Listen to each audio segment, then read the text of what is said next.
name's Steve Kidd. I'm the tour director for Drake here on the Summer 2016 tour.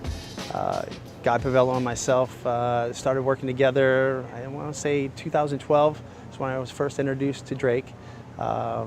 He was the lighting designer on the tour. I came in initially as Drake was moving from the clubs and theater level into the arenas. It is a massive tour. We have 27 53-foot trucks. We have 117 people out on the tour. Basically what we have is we have a stadium tour packaged inside of an arena. We started the day after Thanksgiving last season, and we went through a couple different master design phases, and part of his team came forward with the sphere idea that they found, and we took that as another core element.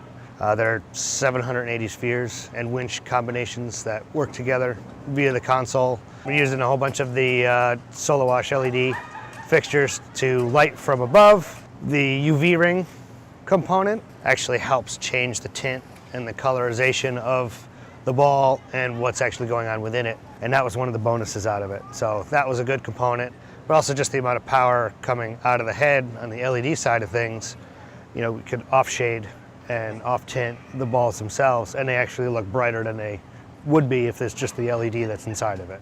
The guy introduced me to Barco, and we started looking at high-end products and started realizing that the product itself accentuated what we were looking for with Drake. We were looking to provide elements that had not been given to this client before, and as soon as I was introduced to the projectors and introduced to what ultimately could be a laser that wasn't a laser, and it could do things that, you know, from a perspective that we normally have problems, where the Barco high-end product, it gave us a limitless opportunity to really project a brand new look for the client and also give the fans a different experience. So it was really, for us, it was a home run. With the projectors, also being able to shoot them straight at us in the room and doing the demo with that, we were able to take video right there and send it straight to Drake and the team. And it was an instant turnaround. We didn't even finish the demo, and they were already telling us that that was it. We're definitely using that. Don't ask about it again, which was great. So, especially like the MMS, because we were able to achieve different imagery that we've been trying to do for a long time. That, when we showed them the UV ring and only the UV ring on the LED fixture, they jumped at that as well. And the fact that that broadcast spectrum and is usable as a UV source, which is interesting when we shoot it out in the crowd. You know, nobody really would really think that it would function like that. That was another instant sell. Yeah, when we showed Drake the MMS and the Sola 19 and 37, those were definite instant winners, just in the power category alone, regarding our overall consumption that we usually use, especially with the quantity of fixtures that we've been using, due to power consumption and not needing it. You could tube them together and you're good to go. You could tube for a whole bunch of them together. You're still good to go.